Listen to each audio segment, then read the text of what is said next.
Thank you all for joining us this afternoon for Notre Dame's signing day press availability. We'll hear first from Dick Corbett head football coach Brian Kelly, followed by a host of assistant coaches. But first, we will turn it over to Coach Kelly. Well, thank you. Great to be back with everybody. It is the conclusion today of the 2021 signing period. As this has been a very interesting process during this COVID period of time. We've had nobody that we've signed has come to our campus in an official visit capacity, though we are very confident that we believe that we'll have one more joining our class a little bit later today. And hopefully I'll be able to comment on that a little bit later. But I think, again, going back and celebrating this process and in particular, the work that was put in. Another top 10 class, which, again, we look at so many different things when we're putting together a class because they have to be able to check a lot of boxes for us here at Notre Dame. And we're excited about the group that we have with us. And in particular, to have the 14 mid-years that are already here on campus, have gotten physicals, have begun classes, indoctrination to strength and conditioning. And I'll get a chance to spend some time with them today. Yesterday, their day was extremely busy with pre-testing, and I don't mean athletically, but academically pre-testing. And so I'll get a chance to spend a little bit more time with them today. So I think all in all, it's the 14 signees. I'd also like to comment on our grad transfer and Jack Cohn. Really excited about Jack coming in and joining us, a veteran quarterback. Really like his presence already. You can feel his veteran leadership in our program, and we're excited about what that brings to our program. We're also excited about the 7 players that were accepted and invited to the Senior Bowl. We thought, we got a chance to watch them play and compete. The Hula Bowl participants, obviously, did a great job as well. To have that many guys that get invited to play in these postseason games says so much about, the player development and the opportunity that these guys get now to move on. And that's what this is about, right? We talk about signing day today, about these high schoolers that now get an opportunity to play college football that culminates into 2 out of the last 3 years, top 5 finishes. And then they get an opportunity to play in these postseason games and get drafted. So a great cycle. We're really excited about this. And again, a great day for us and culminating what has been a very challenging year, but one that's very gratifying as well. I want to talk a little bit about what we have set up for today. Brian Polian will speak when I finish, and he will give a real good overview of the recruiting process and what we have undertaken here at Notre Dame this year and over the last 5 years. He's done a tremendous job in putting this together.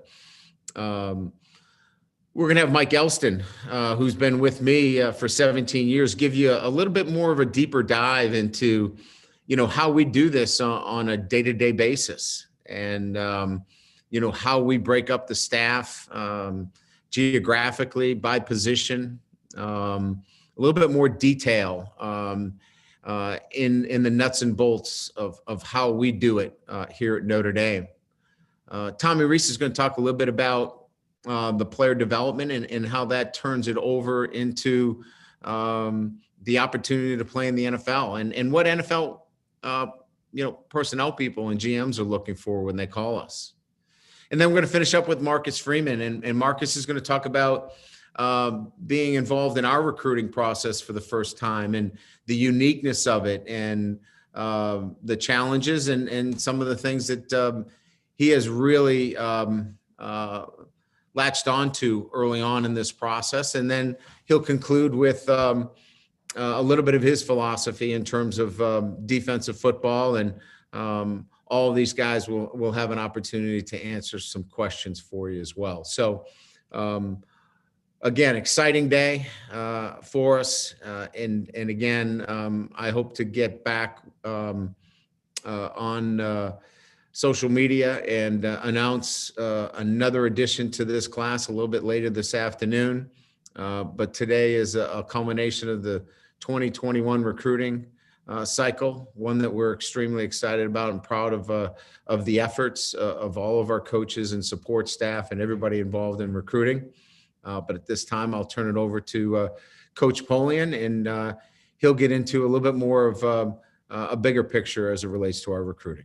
Thank you.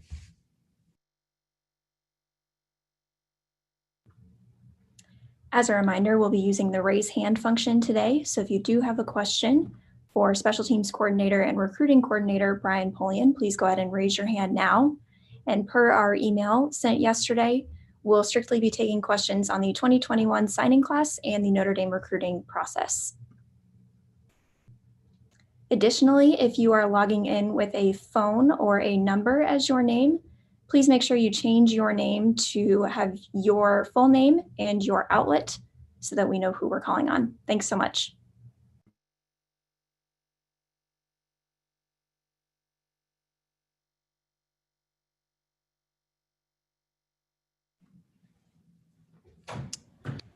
I'm pleased to be with everybody today.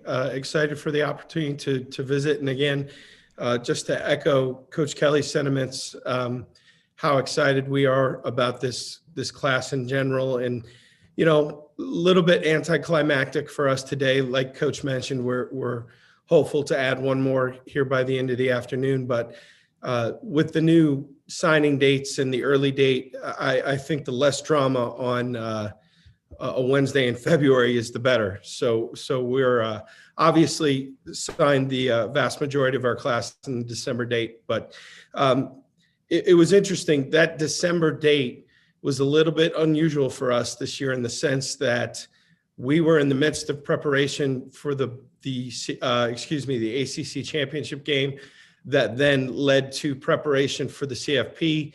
So there was never a point to sit back and take a breath and reevaluate and reflect on recruiting. And Coach Kelly and our staff, we've taken some time here in the month of January to take a hard look at what we're doing well, where we feel like we can improve, and try and take stock of recruiting here over the last, and what we did was a deep dive on the last 5 years.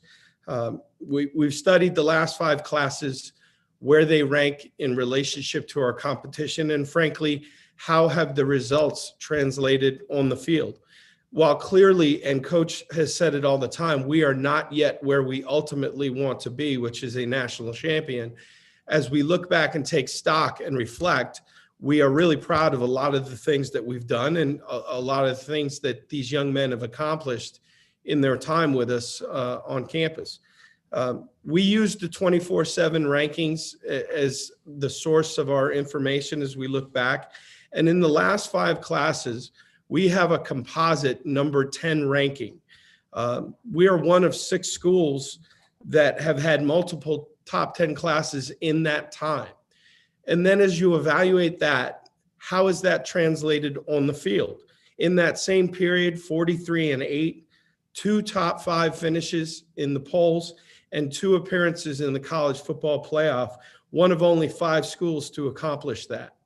So, you know, why is that important to us? Well, there are schools that are ranked above us in the composite rankings over the last 5 years in terms of the recruiting that have not equaled the production on the field.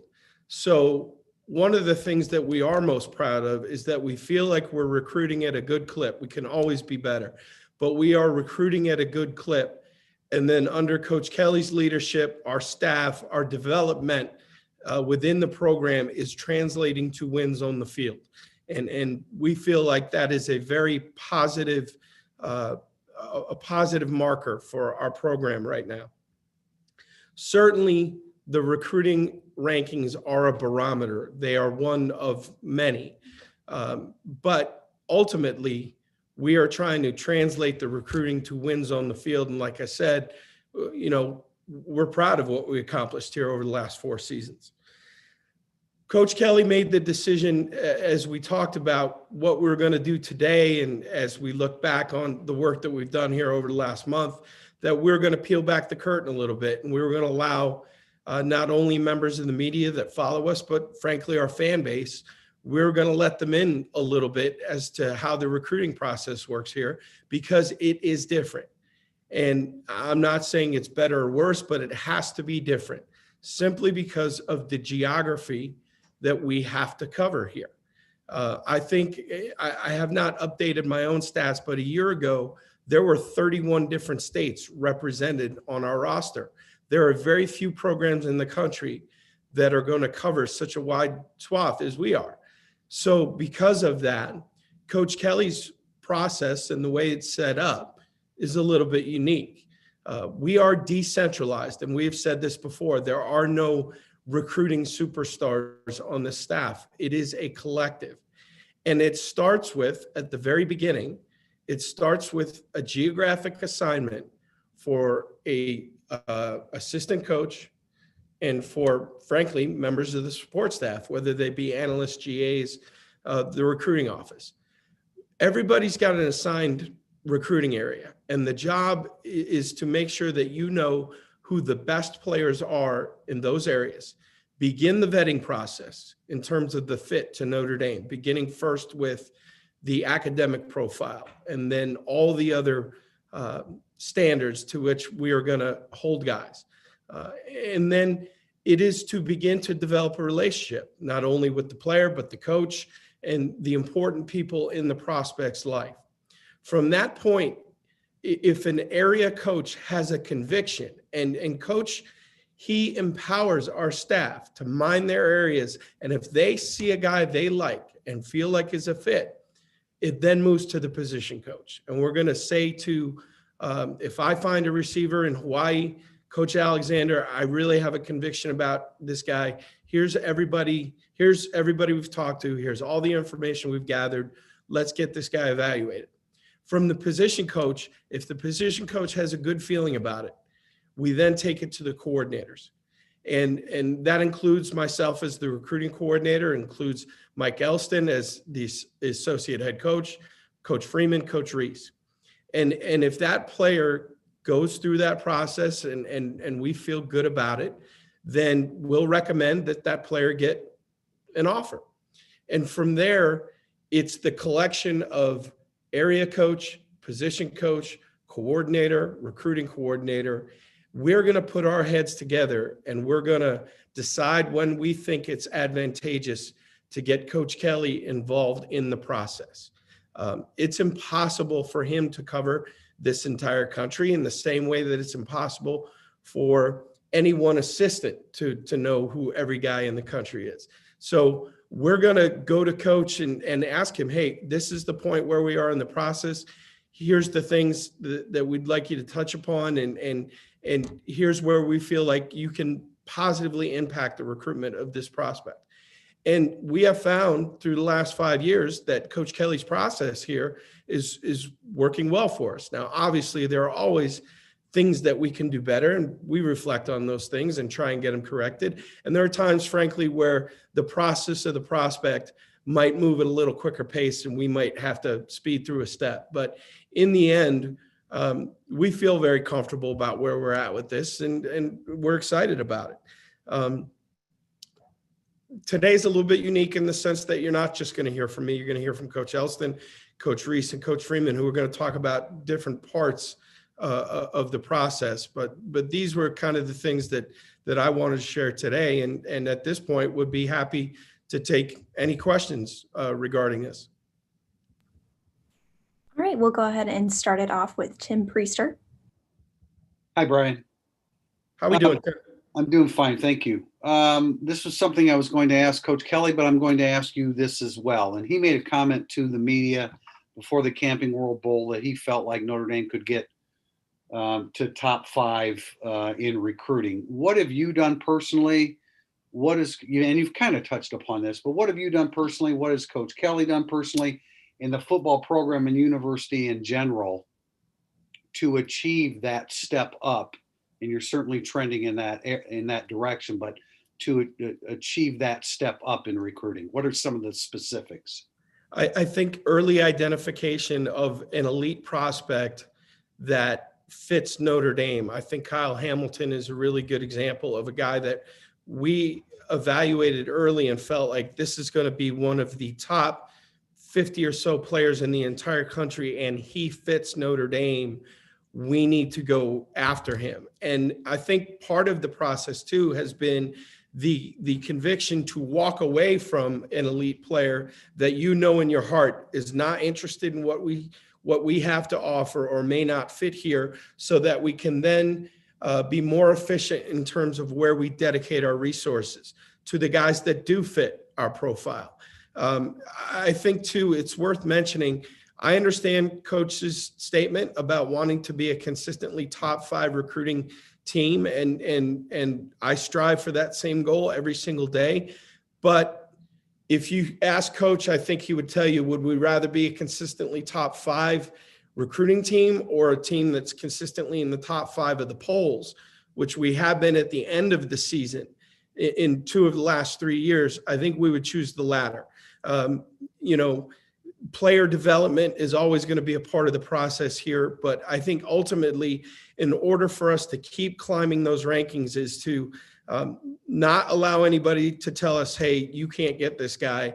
If we feel like it's a match, we're gonna go all in and fight those battles, and then at the same time have the common sense not to dedicate resources to guys that clearly are not interested in what it is that we have to offer. We'll go next to Eric Hansen.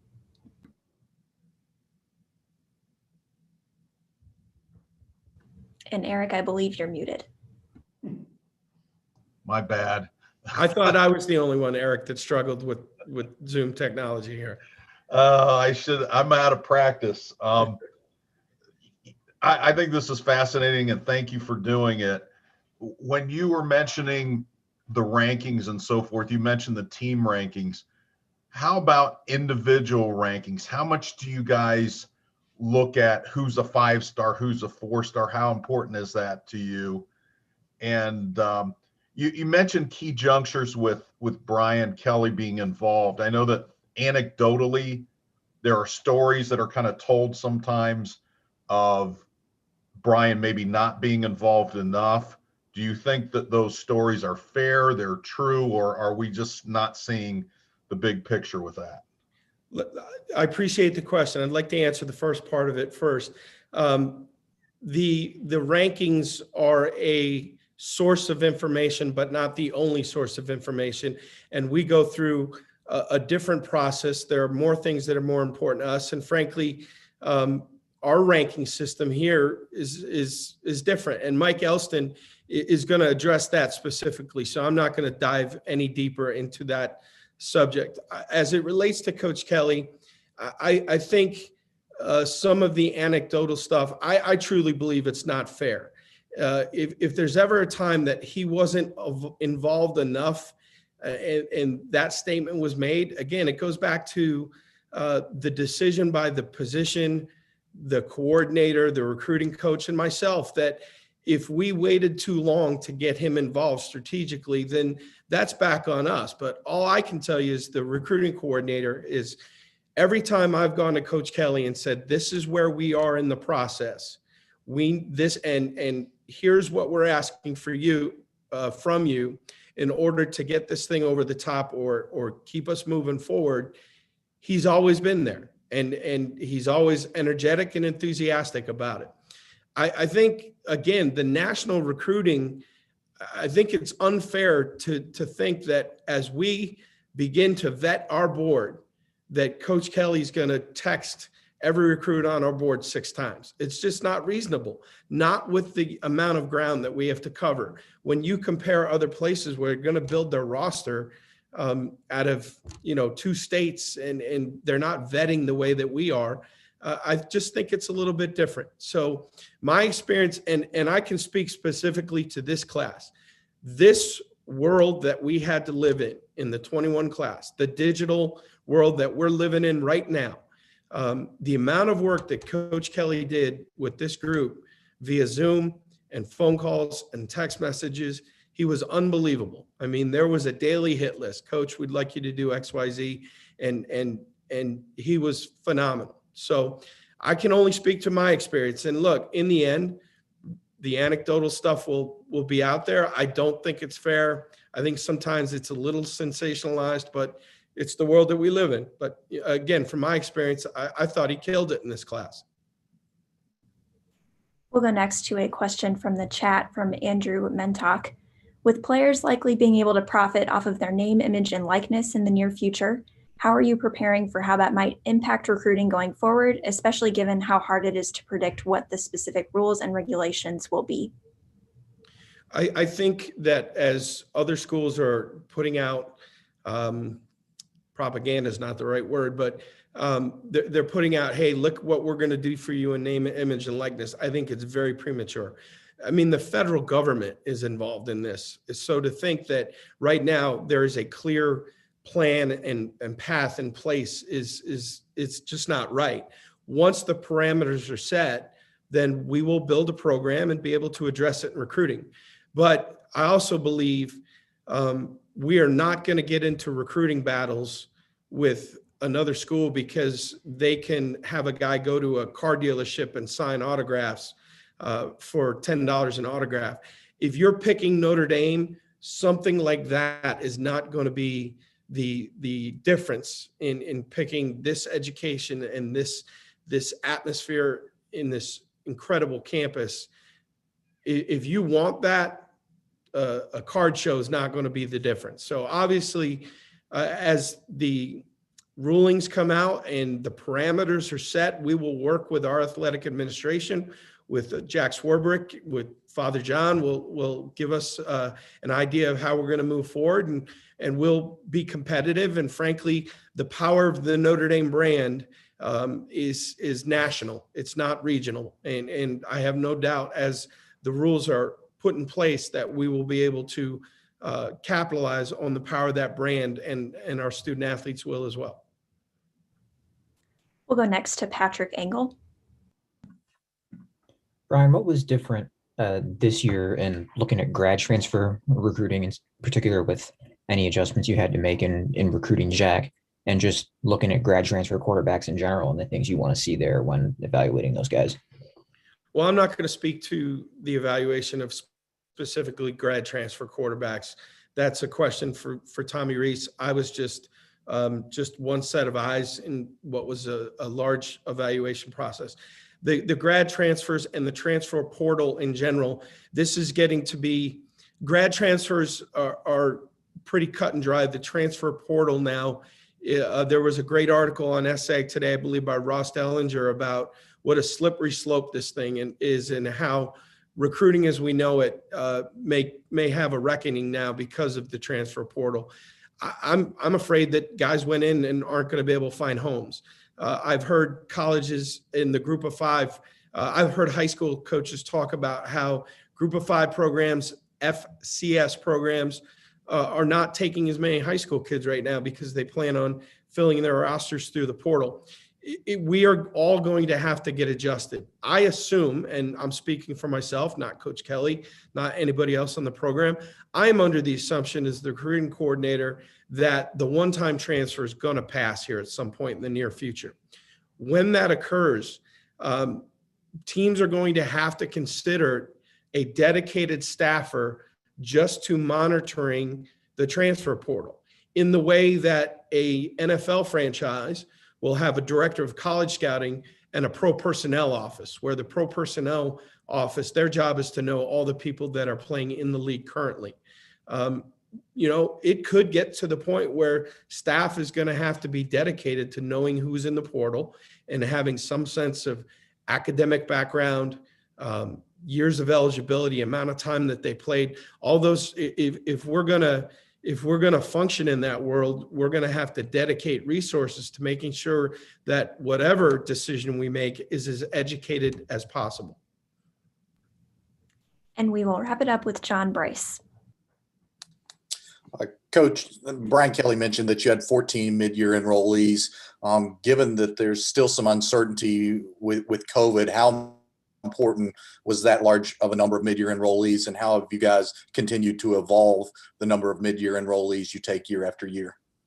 I think as the number goes up, it's a credit to two places. First, to our administration for having the faith in us and to make sure that these mid-year student athletes transition well. And then it's a credit to Coach Kelly, to Hunter Bivin, and to all the support staff, Dave Poloquin, all the support staff that surround the mid-years as they go through the process and they arrive here. I think the numbers have gone up because I think through the last couple of years, we have proven that when we provide the right structure and support, these guys will succeed.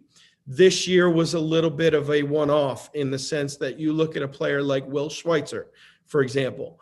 Will did not get to play his senior year of high school football in California due to the pandemic.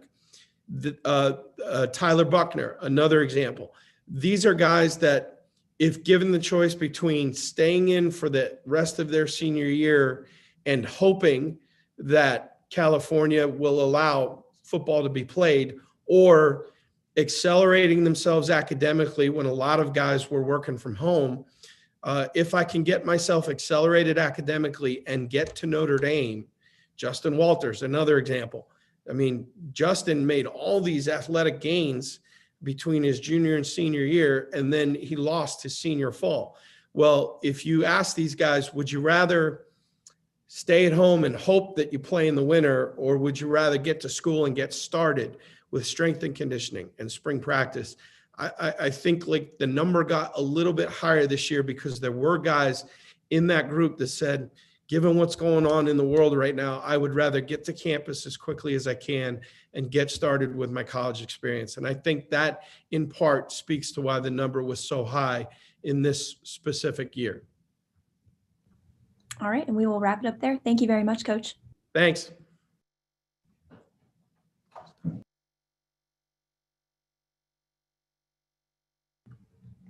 And we'll continue this afternoon with Bob and Leslie Moore family defensive line coach and associate head coach Mike Elston. So if you do have a question, please go ahead and raise your hand.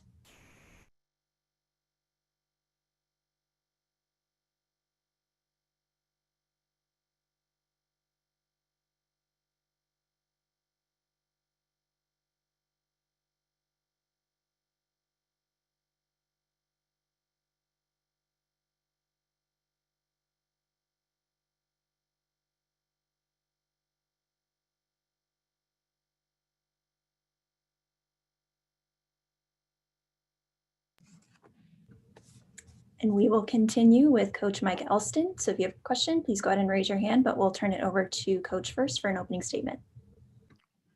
Well, good afternoon, everybody. And it's great to be in front of you on a great day, on a signing day.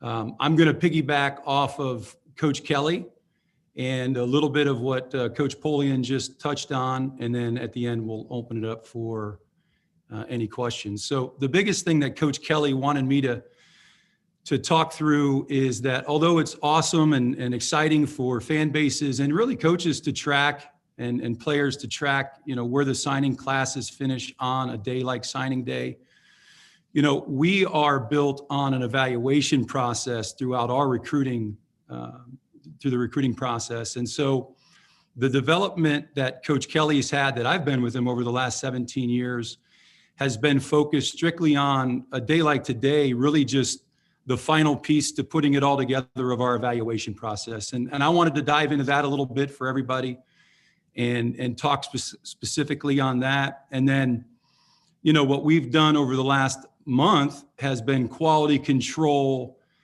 looking at what the 2006, 2017, 2018 class, what that rating looked like from, the signing class, and then also, on the field production, like Coach Polian mentioned. So I'm going to dive into that. That's what my talk is going to be on, and then we'll open it up. So, nobody really knows on signing day, where if you have a top 10 class or a top 5 class or a top 3 class until you see the fruition on the football field. Let's face it, you're going to put them through a developmental process, within your program, and then you're going to find out what kind of class you sign. So you're not going to know what that class looks like until they go through your process. And we believe here at Notre Dame, Coach Kelly has developed a developmental process with the support staff and with our coaching staff that is second to none. And our guys understand the process.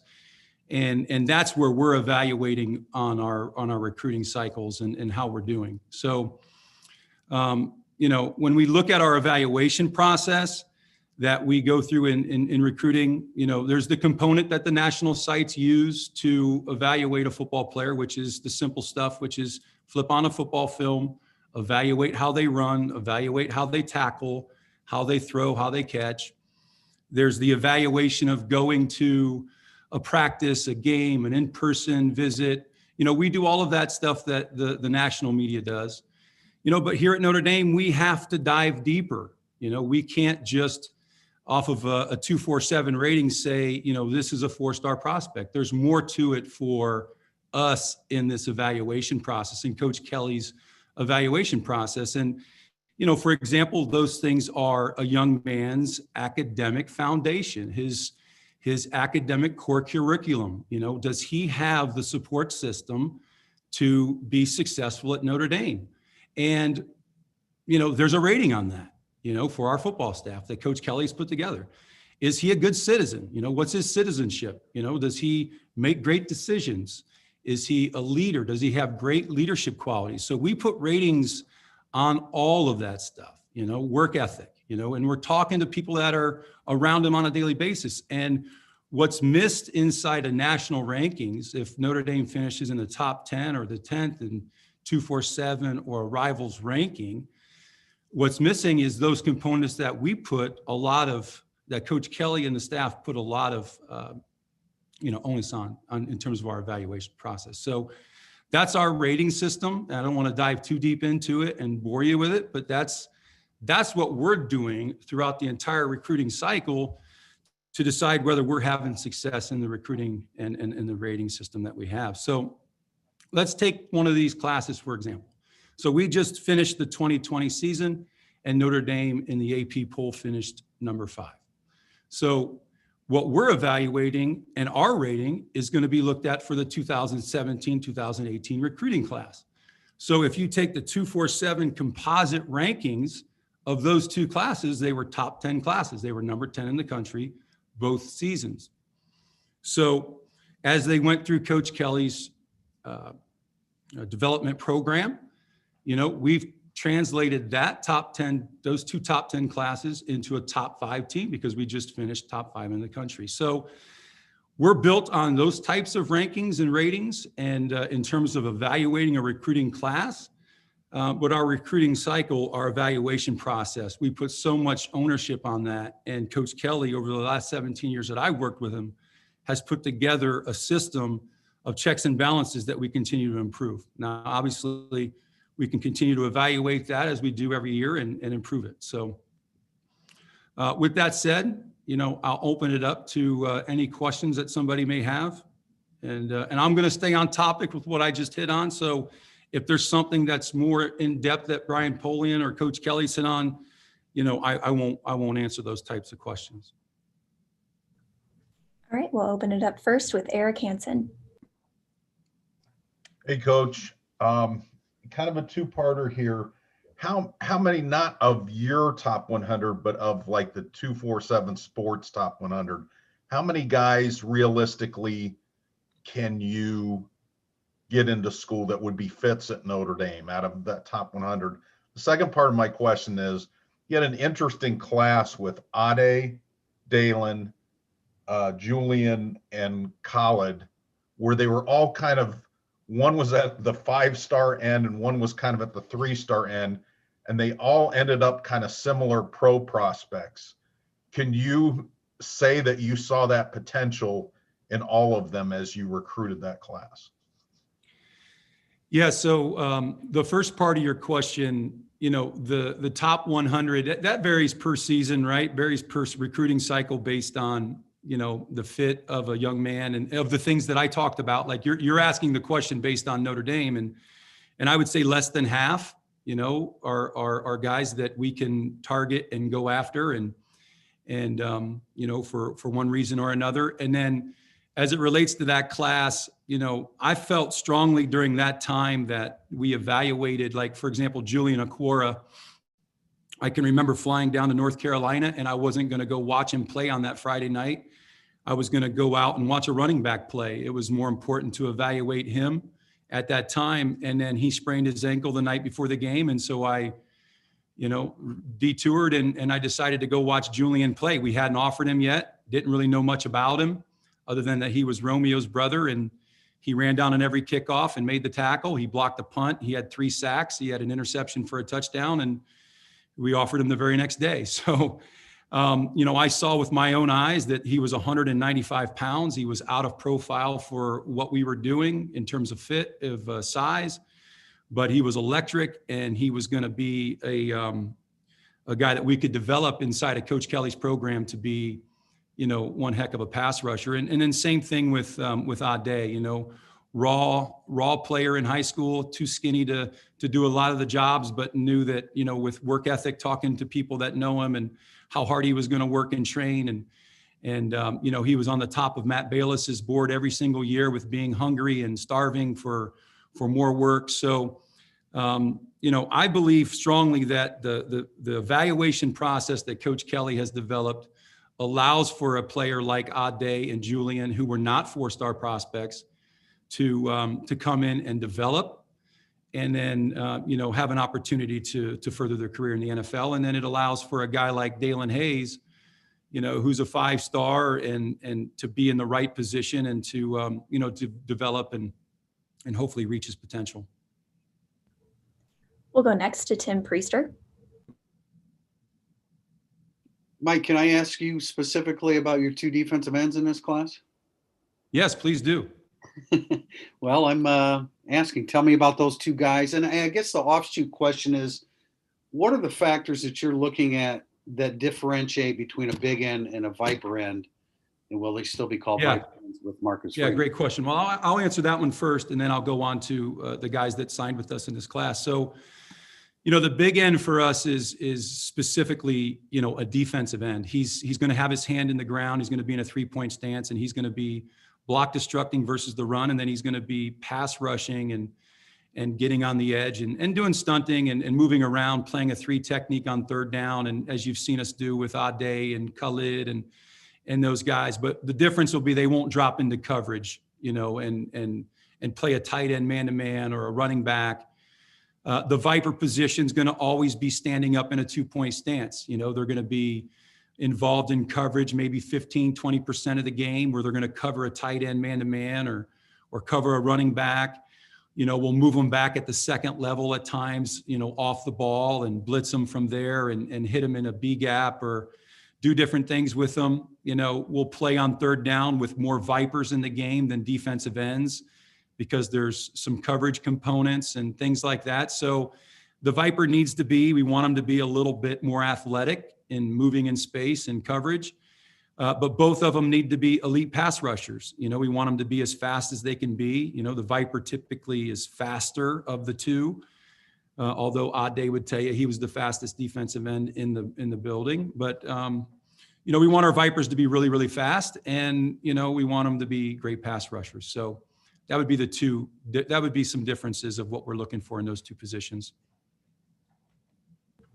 And the second part of that question was the 2 recruits in this class. Oh, yes. Okay. So so the 2 recruits, let me just touch on really the D linemen in general, and then kind of leave it at that. So starting inside, Gabriel Rubio, who I built a relationship back when he was a freshman, very, very excited for him, comes from a family of football.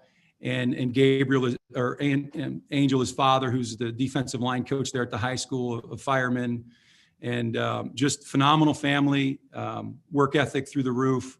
Gabriel's the most respectful young man you could ever recruit and coach. I gave Gabriel I gave him a challenge we gave him a challenge of, we need to see your academics go up before we can offer you a scholarship. And it was a risk that we took because, Gabriel was getting, 15, 20 offers from, top 10 programs. And he held steadfast to what he was looking for. And once he got his GPA up to where we needed it to be, we offered him a scholarship, and he turned around and he committed. And so, building an incredible connection with him and his family, and super excited for where he's coming, and thankful that he's here this spring. The next young man would be Jason Anye. He jumped in next, and Jason is going to be a big end for us. And right now he's, 275, 280 pounds. He's going to be a huge end, as we call it right now. But he gives us some good position flexibility. Maybe he goes in and plays some 3 technique. But we're excited for Jason's development. He's super tall, long, and athletic, and twitchy enough to give us great pass rush. So, he's going to be on the edge to start and see how he goes. But he's not here this spring. And then the next young man that jumped in was Will Schweitzer. He's going to be a Viper. We're excited for him. He's long, he's tall, he's an incredible worker. He's played linebacker, so he's got coverage ability, which we're excited about for that Viper position. And then, you got Devin Apu. So Devin was the last to jump on board, and super excited for him. Same as Will, a very long athletic player that's played in a 2-point stance.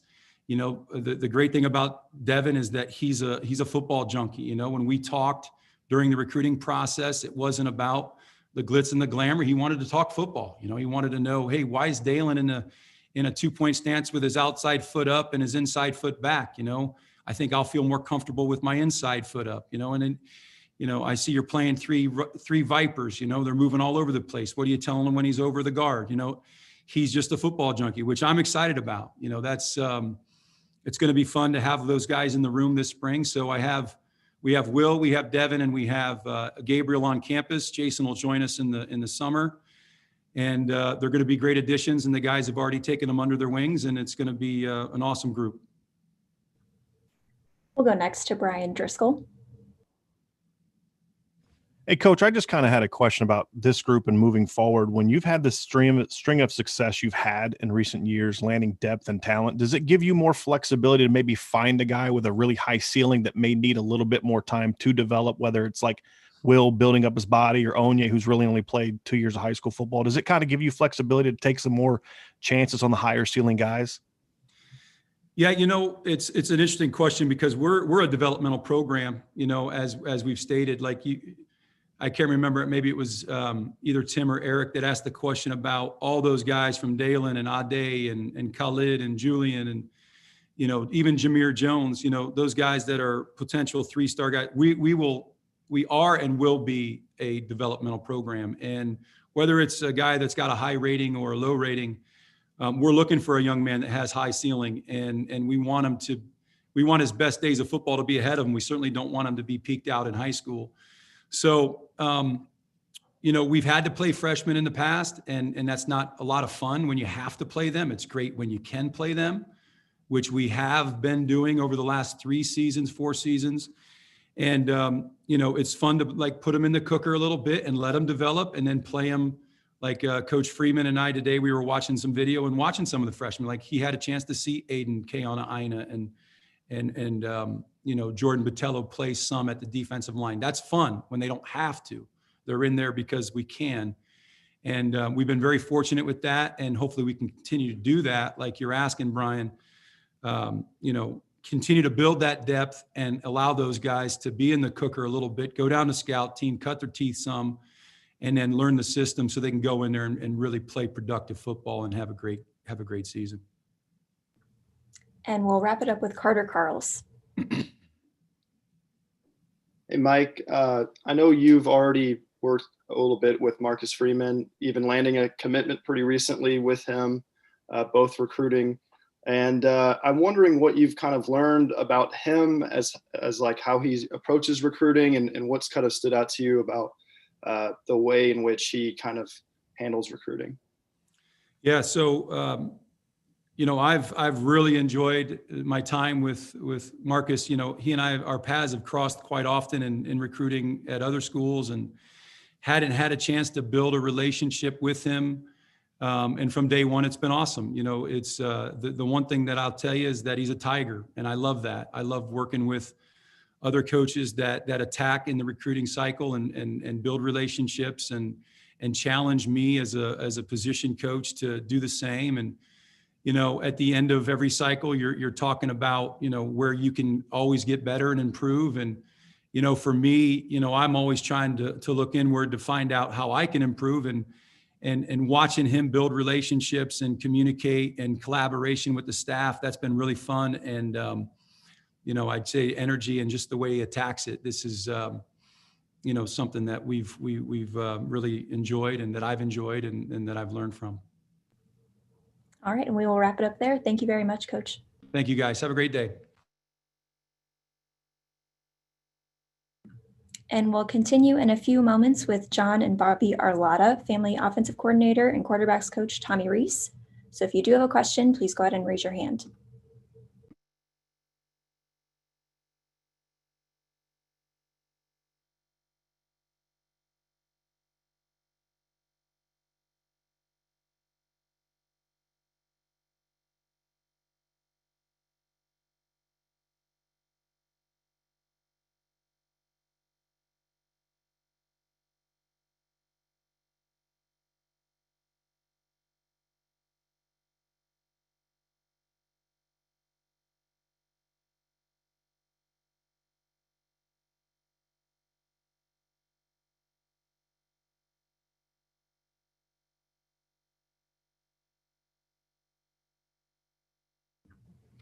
We'll go ahead and continue with Coach Tommy Reese. If you have a question, please go ahead and raise your hand, but we'll turn it over to Coach Reese for an opening statement. All right. Just first wanted to start off thanking you all to be here. Not quite as exciting, not being able to stand in front of you all, but I know you guys have all worked tirelessly throughout this entire recruiting cycle. So thanks for being a part of it. Thanks for being here today. I want to just thank Coach Kelly. Challenging year to say the least for many reasons, but his continued support within our recruiting process has been overwhelming, and one that is really the cornerstone of which this program has been built on. So a big thank you to him. Our staff, like I mentioned before, has worked extremely hard through difficult times here. So from Jeff to Dell, Lance, and John, their continued commitment to making this program great through the entire recruiting cycle has been, fantastic. The young guys in the office who don't get a lot of credit, Pat Kramer, Chris Watt, Gus Ragland, and Dean Petzing, the four of them working behind the scenes to help supplement our coaches, along with, our entire recruiting office and everybody that makes that up. It's definitely been more of a joined group effort this year with everything going on across the country. We've, worked hand in hand to sign a class that we're all extremely proud of and doing it in the right way. And then, for us, this is the fun part. We get some guys on campus, we get to sign and announce our entire class. And for us, this is really when the fun part starts, because this is when we get to continue to differentiate ourselves and continue to pull past some of the competition. And that really goes into, and I know Coach Elston touched on it a minute ago, but really our development, when the players get onto campus. I know, Eric, I think you asked Mike about Ade.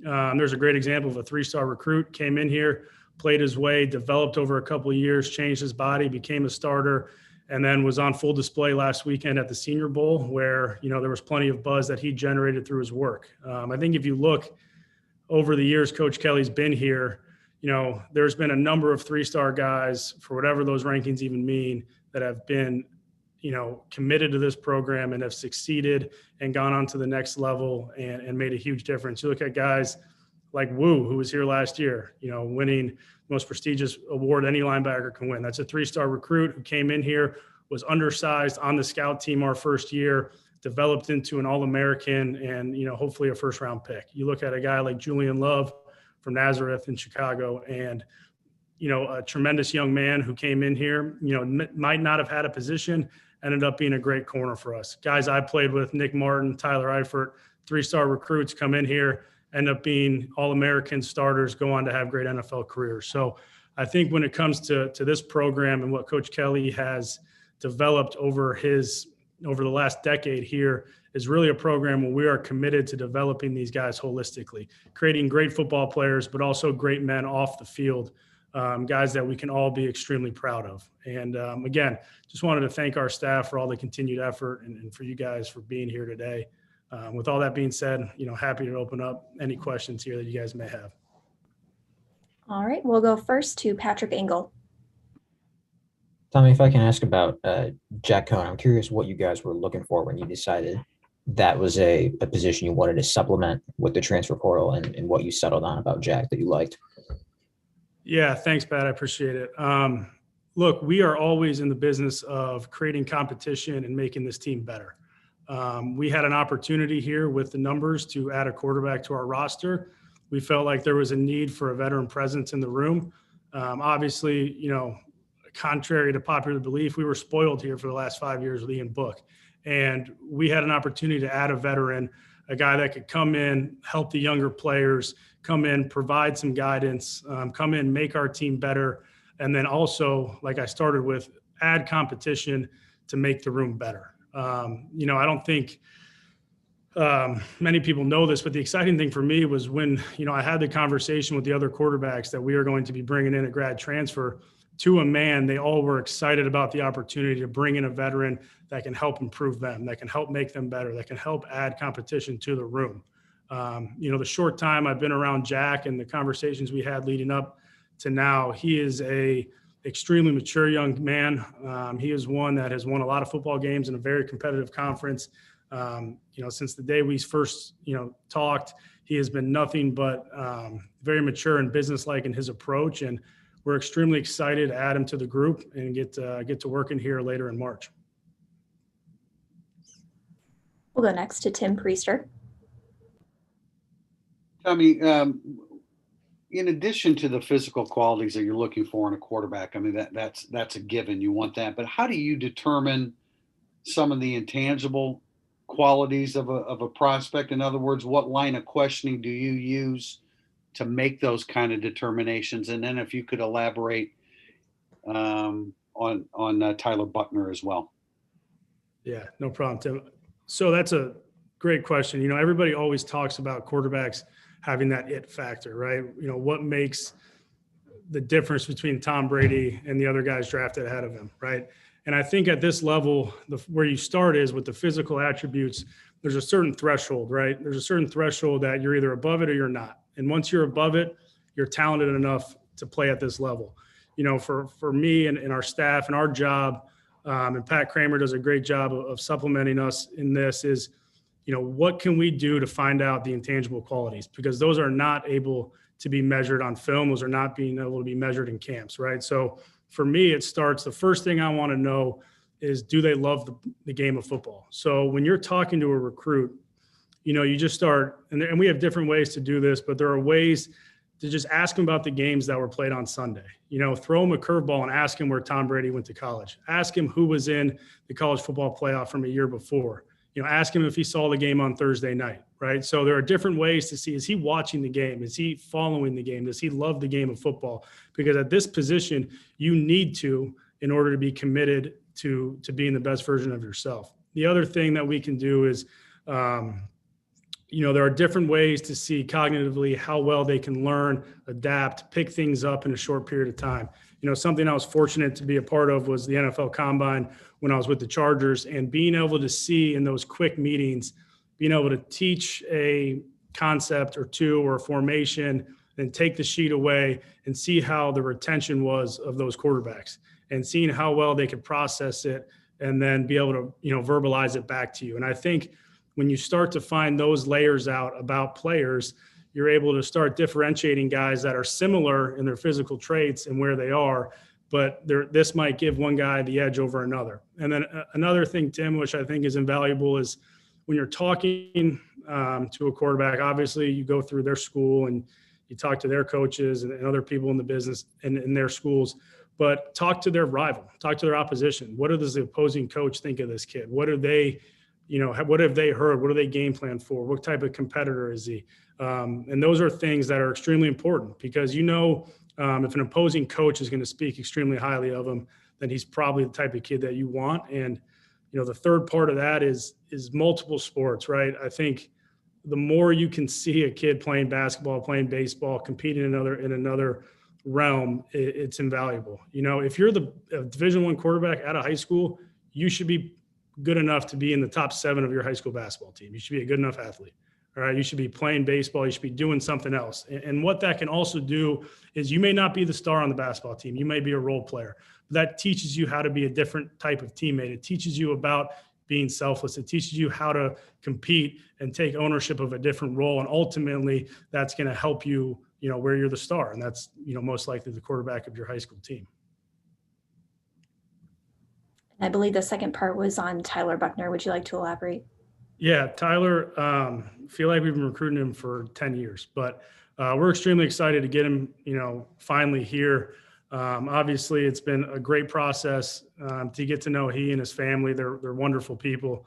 The thing that jumps out about Tyler is similar to what we just talked about, those intangible things that you may not see on film, which is fantastic, but his test score coming out of high school through the roof, right? His ability to retain information in almost a weirdly smart way where it's borderline photographic and he's able to retain things and spit them back to you.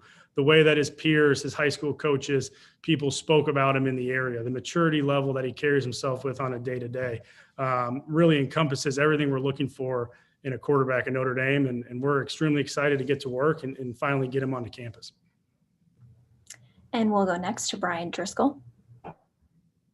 Coach, you talked about Tyler. I have a kind of a question about just the process for recruiting quarterbacks. Number one is, how do you balance being able to break down what a kid does on film and in tape, and then kind of being able to see a kid throw live or in a workout? And then with that, how has the last year of not really being able to do the latter impacted how you guys have gone about recruiting moving forward? Yeah, Coach Driscoll, I appreciate the question. One thing here, in a normal year, obviously you're out on the road and there's other ways to evaluate players.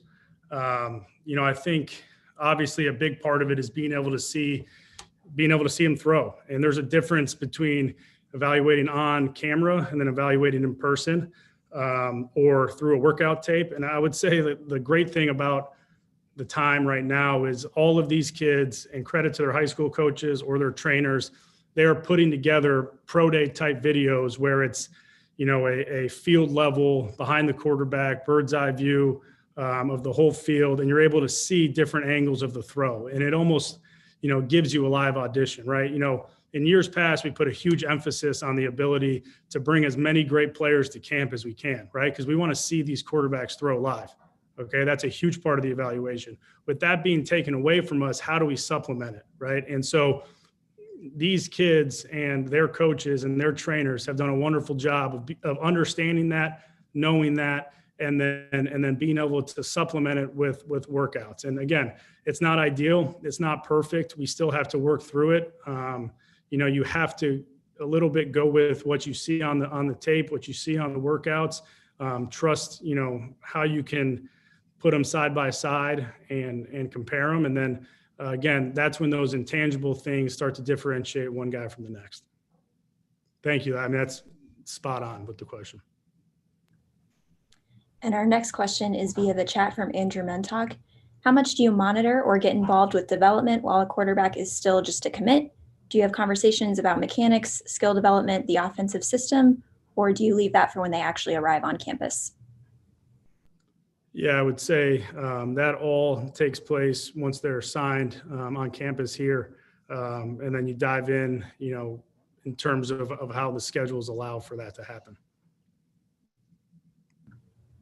We'll go next to Tyler James. Tommy, I'm curious, what does a guy like Tyler Buckner have to do to be able to get a chance to play as a freshman? Oh, man. Tyler with the hardball today.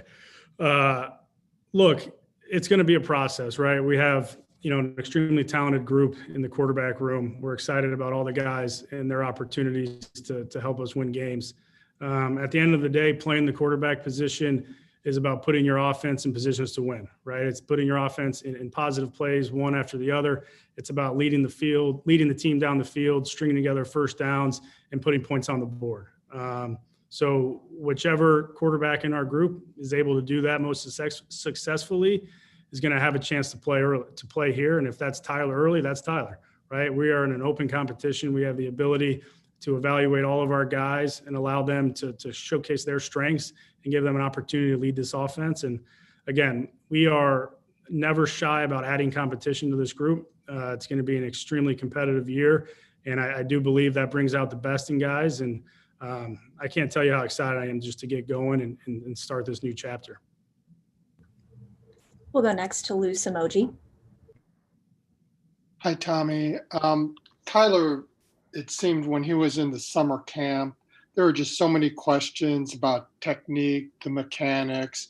How much does that influence you as the quarterback's coach to tinker with it or try to change something? And how much can that psychologically affect a quarterback?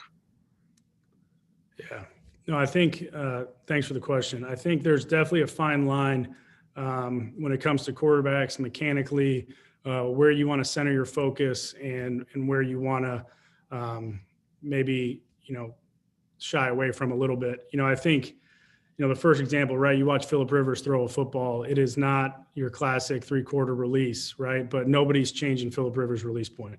I think there are other parts of not him, but individuals' games where you start to look, hey, where can I tinker and make little improvements, right? For me, it's pretty much from the base through the core and then making sure target line, eyes, body position are all set. It is less about release point and more about making sure that we're able to get the base correct, get the target line right, work on the core, and then make sure we really get about to the shoulder. And that's, for me, where I tend to cut it off. You don't want to get into an area unless it's something really extreme where you're tinkering too much with how a kid's thrown a ball his entire life. He's thrown the football the right way, for 18 years to get to himself to Notre Dame. And I'm not talking Tyler specifically. I'm talking, in generalities here. So if we feel like there's something that needs to be altered there, then we probably didn't do our job in the evaluation period, right? So it's our job to help them improve footwork, base, core, target line, those areas, and then allows them to be more accurate and play on time. And we will wrap it up with John Bryce. So, Tommy, you touched a little bit on Jack Cohn, but how important was he not only for right now in terms of competition, but to continue to have that veteran presence in the quarterback room for those younger guys? Yeah, John, I think it's huge, man. I think, just having a guy that's played in big games, right? Played in the Rose Bowl, played in the Big Ten Championship, led a team to those situations. Having a guy that's, been around high-level college football. You look at the room right now, and we're young, and we're even younger in terms of playing experience. So in the new age of quarterback play, where guys are leaving, every year and all that, you need to add veterans to your room, and you need to add the right ones, more importantly. And I think we definitely added the right one in Jack. Like I said earlier, he's an extremely mature kid.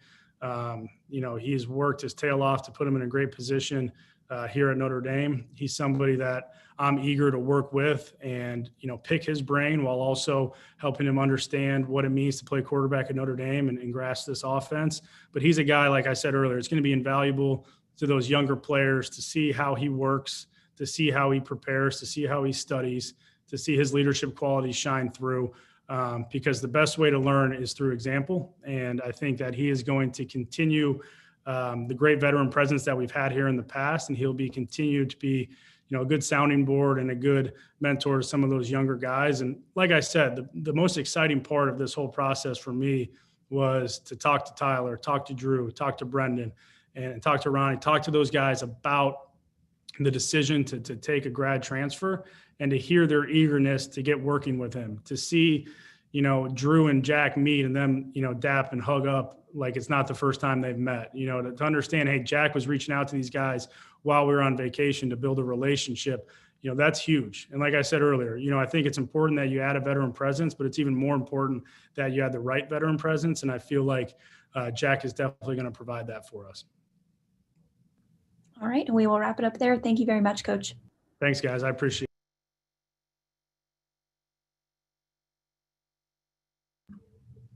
And we'll wrap it up this afternoon with Bob Hinton, defensive coordinator, and linebackers coach Marcus Freeman. We'll first take questions on the recruiting class and the Notre Dame recruiting process. Once we get through those questions, we'll make another call to raise your hands for more general defensive questions for Coach Freeman. So again, first we'll take questions on recruiting. Go ahead and raise your hand if you do have a question regarding that. We'll make another call after we finish those questions for more general questions for Coach Freeman.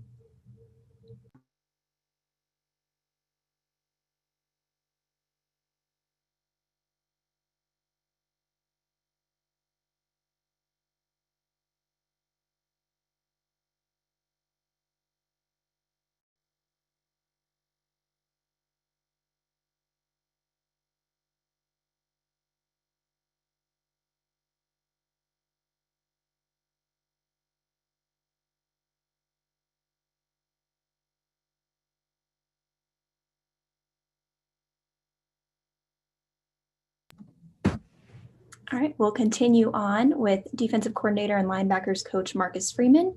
As a reminder, please raise your hand if you do have a question, but we'll go first to Coach Freeman for an opening statement.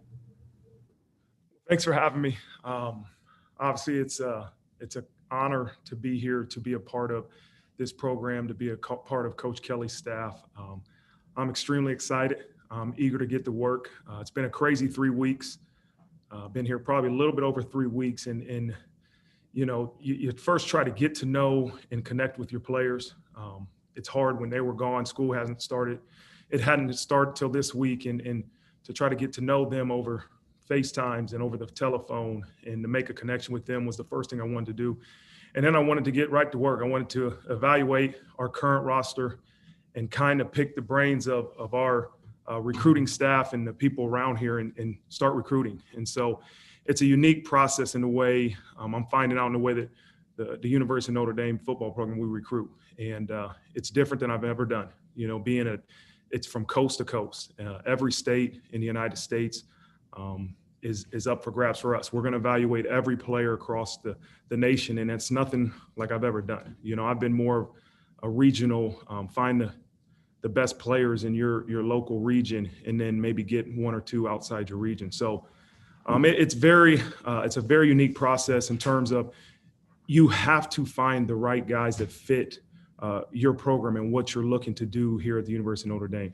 The student athlete here is very unique, and I'm finding that out, and I'm leaning on our staff to try to figure out what's the right fit. I couldn't tell you in three and a half weeks exactly who we're able to offer and get, but I'm leaning on our entire recruiting staff, Coach Polian, obviously, and his staff, and to find the right guys, the best players in the country that fit Notre Dame. So it's been exciting.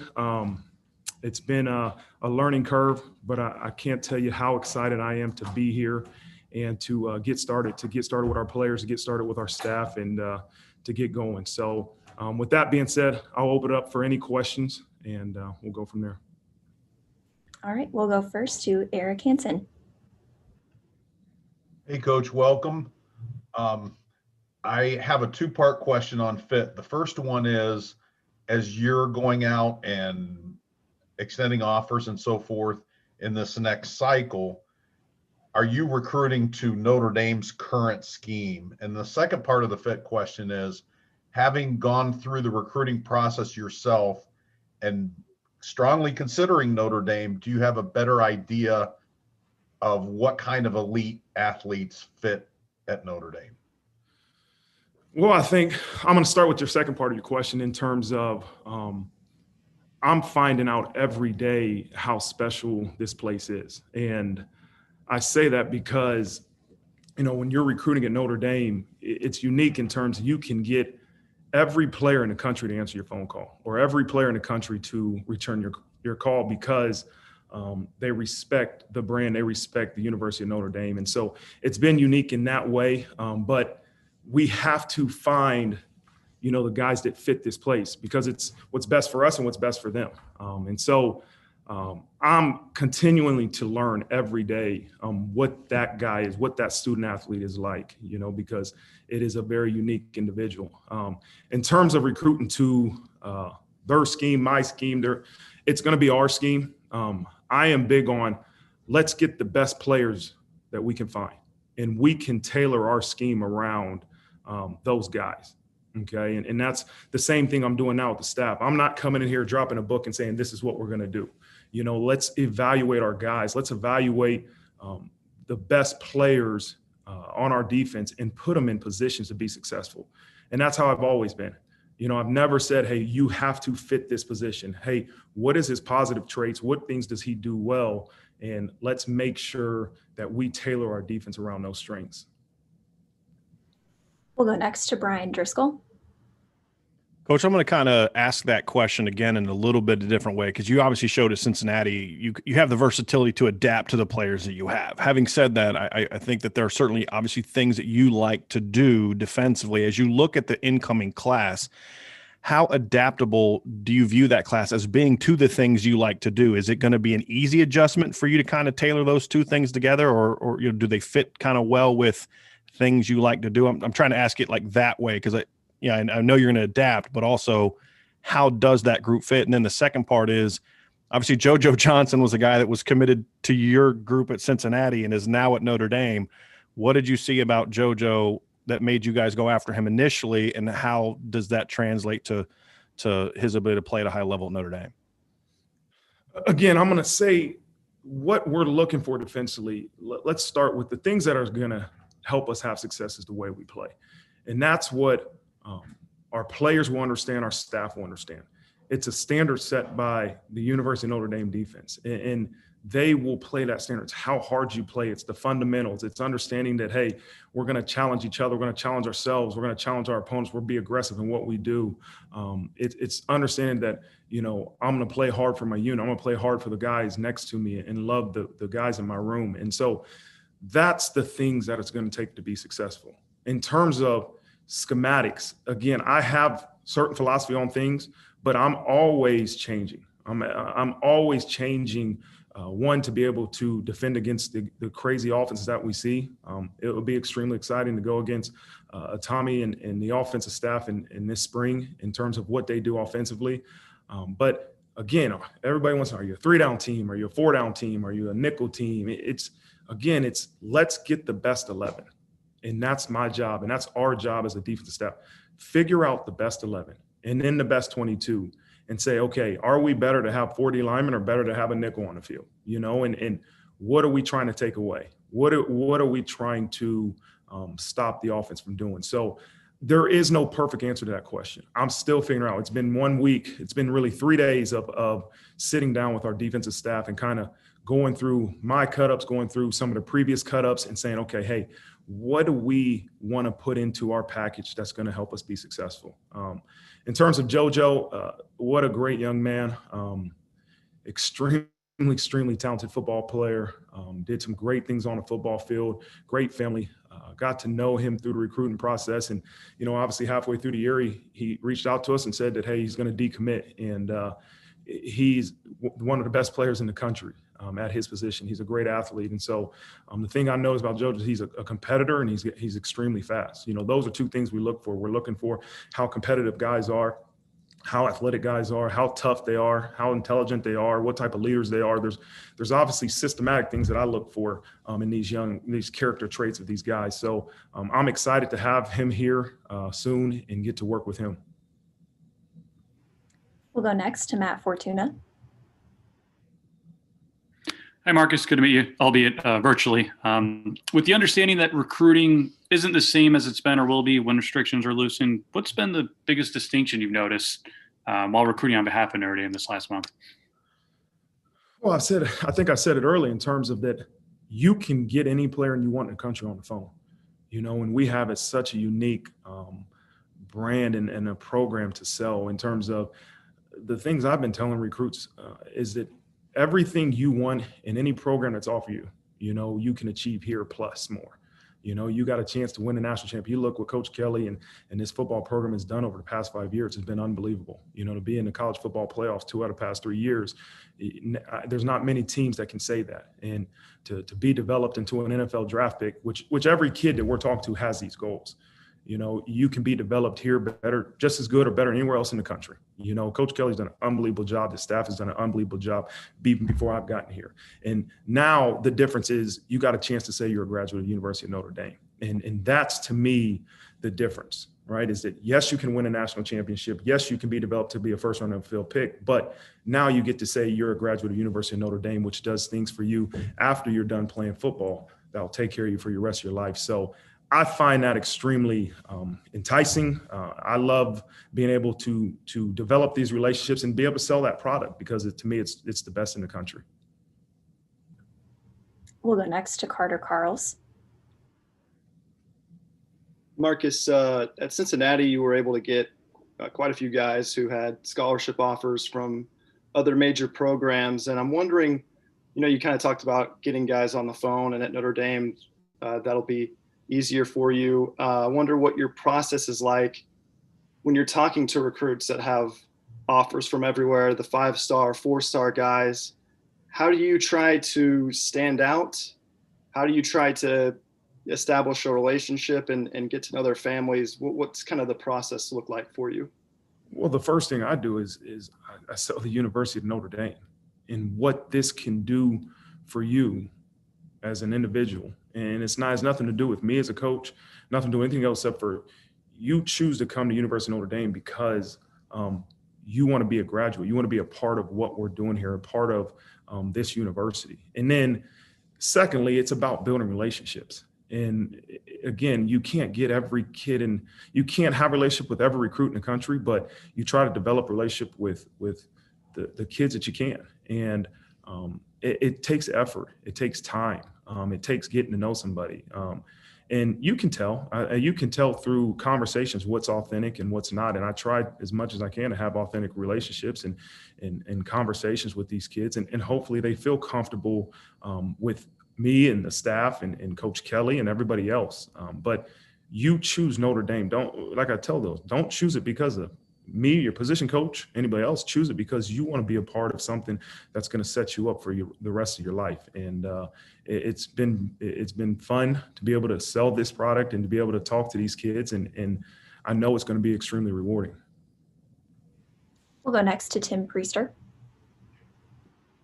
Coach Elston called you a tiger. You meant that in a very good way, mainly as a tiger on the recruiting trail. But I mean, what is your recruiting philosophy as it relates to being a tiger on the recruiting trail? And this is a little bit more trivial, but the media, and I know a lot of observers want to know about the nomenclature for your positions. Will there be a Viper? Will there be a Rover, a Buck, or what terminology and nomenclature will you use? As far as being a tiger, we'll talk about that. You know, my wife is from Massillon House, so she's a Massillon Tiger, so she might like that. But again, it's about working.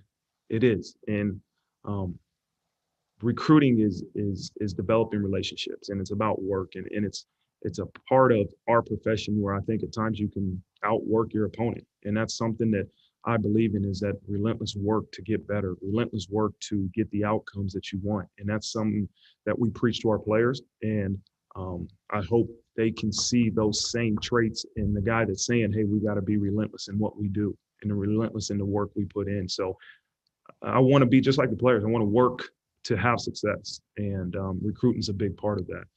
As far as the names of positions, I changed it, you know, and here's what I believe in, that I would much rather put the pressure on myself and the coaches to learn different terminology than the players. You know, they have enough on their plate. And so I'm trying to change as much as I can as far as terminology for those guys. We will call it a Rover. We will call it a Buck. Not a Buck. We will call it a Viper. We will call it a Will. That'll be a little bit different for him. We're going to call it a Will linebacker. But we will keep the names Rover and Viper. All right, and recruiting questions are still welcome, but we will go ahead and open it up to others. So if you do have a question, please go ahead and raise your hand. We will go next to Angelo DiCarlo. Coach, I was curious what the process was like in those first few days once you started making those calls. Did you say, all right, I'm ready to make a call? Did someone say, you want to make a call? And how that happened as you were learning about Notre Dame and then also starting to do the recruiting process? If you could take us through that a little bit. Well, the first day I was here, Coach Polian, we had a meeting and we put some guys on film and he said, hey, here's the guys we've offered. Let's evaluate them. I kind of watched them, got with the position coaches and said, hey, where do we rank these guys? How do you feel about them? And again, I want our coaches, position coaches, to have some ownership of the guys we bring in, because ultimately those guys, those coaches have to coach those players. And we have an unbelievable recruiting staff here that's able to evaluate players and kind of, help us in the process in terms of when we're going to watch guys and make decisions on guys. It's right there. It's decision-making time. And so I kind of sat down with Coach Polian and Polian and some of those guys, and we watched them, and we got Coach Elston and Coach Mickens on the phone, and we said, okay, hey, let's start making a plan to have me connect with some of these guys, because you can't connect with every single player in the country. You can't. It's just not enough time in the day. So we were able to connect with some guys, and let's go. And it's every day. Let's hit these guys. Let's develop relationships with these guys and continue to make them feel comfortable with who we are and the university. We'll go next to Tim O'Malley. Coach, you had previously mentioned how you want your schemes and plans to fit your players now at Notre Dame. How much natural crossover is there so far that you have seen when you look at film or when you pick the brain of the coaches that returned from your schemes that you're bringing in to what Notre Dame ran last year, the last few years? There's some similarities, in terms of what you're asking guys to do. Our alignments might change, the exact technique might change, but there's some similarities into where you align and what you're asked to do within the scheme. So there will be some similarities. I mean, Notre Dame defense has been good for many, many years, and I mean, you got to be a crazy person to come in here and say, we're going to change what you've done to have success to be in the college football playoffs 2 out of the past 3 years. We're going to change everything you've done defensively. You're crazy to think that as a defense coordinator. So again, it's going to be both, a little bit of this, a little bit of that. And ultimately, all I care about is we put our guys in a position to be successful and play fast. And I'm not going to try to trick you. I want to make sure we give our guys the ability to get lined up, play relentless, play with the effort that we demand and that we want to see, and to let these guys go play. We have some of the best players in the country, and that's what I'm excited. We got a chance I have a chance to coach some of the best players in the country because of the way Notre Dame has recruited over the past years. And so I'm excited to watch these guys go play. And my job is don't confuse them. Give them a chance to get lined up, give them a chance to put their hand in the ground, and give them a chance to play fast. We'll go next to Miles Garrett. Hey, Marcus, you talked about the standard of Notre Dame and why you wanted to come here. What was the process like for you, the interview process, talking to Coach Kelly when you were hired for the job? Well, I'll tell you this, that after one conversation, I knew Coach Kelly's a good recruiter, and it was funny having my wife in his office. And I think after the first 5 minutes, first question was, hold on, am I being interviewed or is my wife being interviewed? I'm being recruited, really. And he won her over right, I think, within the first couple minutes, and I knew it was a done deal. But the chance to come join the staff and to be a part of one of the most elite programs in the country, man, is what really, really intrigued me. And I think you come here, and I knew this place was special. I went and took another trip, and again, what a blessing! All these opportunities to be a defensive coordinator at different places. But when we had me, myself, my wife, we had the chance to go home and really sit down and think about what we want for our family and what we want to be a part of. And there was no decision to be made. to have a chance to be a part of Coach Kelly's staff and be a part of this program at the University of Notre Dame is an opportunity you can't pass up. You just can't. And every day that I'm here, I realize more and more why this place is so special. It's very unique. It's top of the line in everything we do, and that's as far as not only football, but academics and everything that comes with being a part of Notre Dame. We'll go next to Eric Hansen.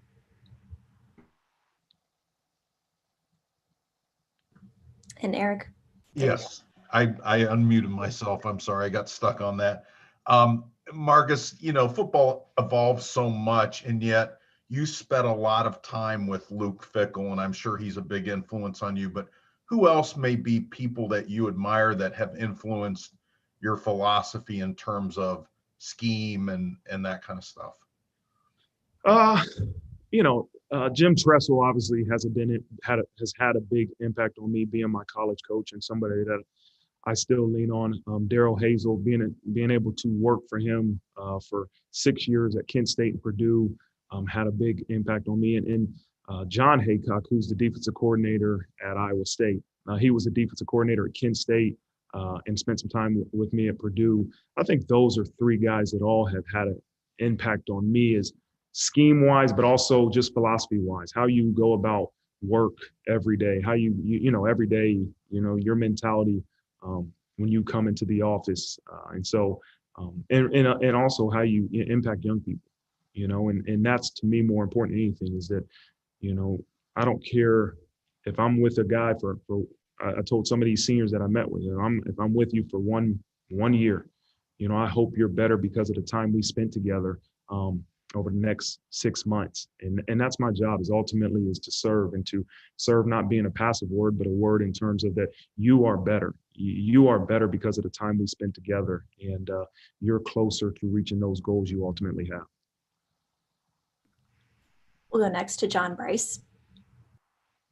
Marcus, along the lines of recruitment, but your own, as you looked at your options after the season and were deciding, what was it about Notre Dame, maybe not just what you could do on the field, but in terms of fit for you and your family that factored into your decision? And then how quickly have you been able to mesh with the staff?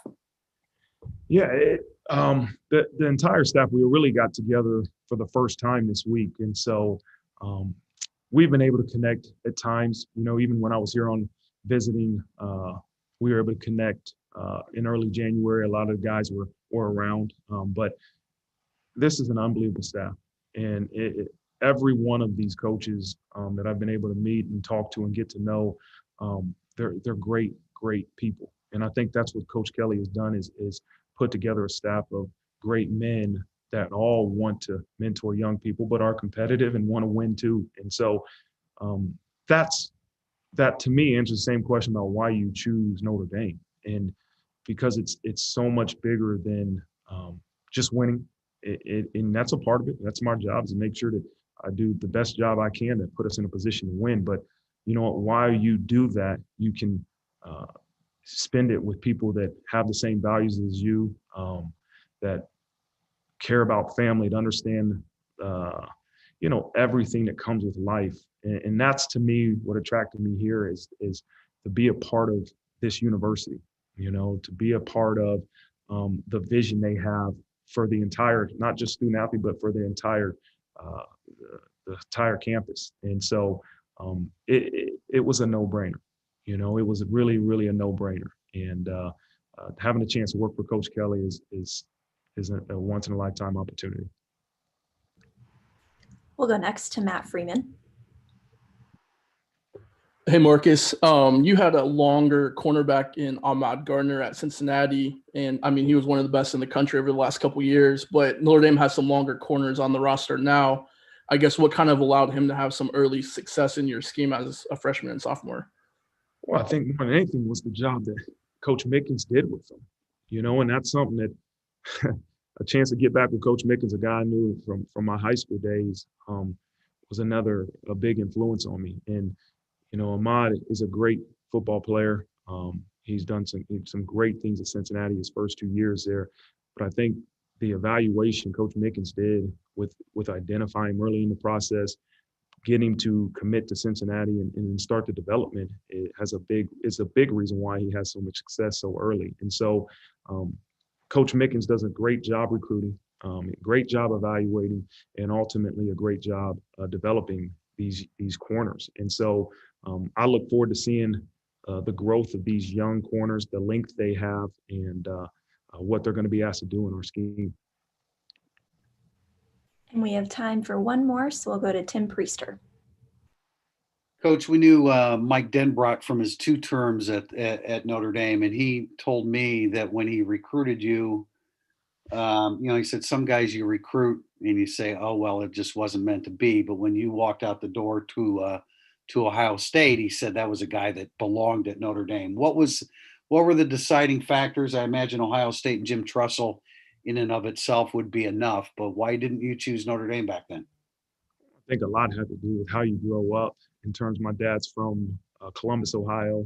I grew up an Ohio State fan. I was 50 minutes away from there. I had some teammates from my high school already on that team. I think if you took that out of the equation, those already opinions that I had about Ohio State, I probably would have came to Notre Dame because I tell you what, I really enjoyed Coach Denbrock. We had great conversation. Even Coach Willingham, who was the head coach at the time. But I don't think I really gave this place a true fair opportunity. I knew where I wanted to go, and I committed there and I went there. But I think now looking back, you realize this place is really special, and the opportunities that you can gain after being a graduate of Notre Dame they're opportunities that you can't get everywhere else. And so I know that now being here that this is an unbelievable once in a lifetime opportunity, especially for young people that are trying to figure out where they want to go to school. If you have the opportunity to come to Notre Dame, you better really consider it, because the things this place will do for your football career, but also for your life, are hard to match anywhere else in the country. All right, and with that, we will wrap it up. Thank you very much, Coach. Thank you.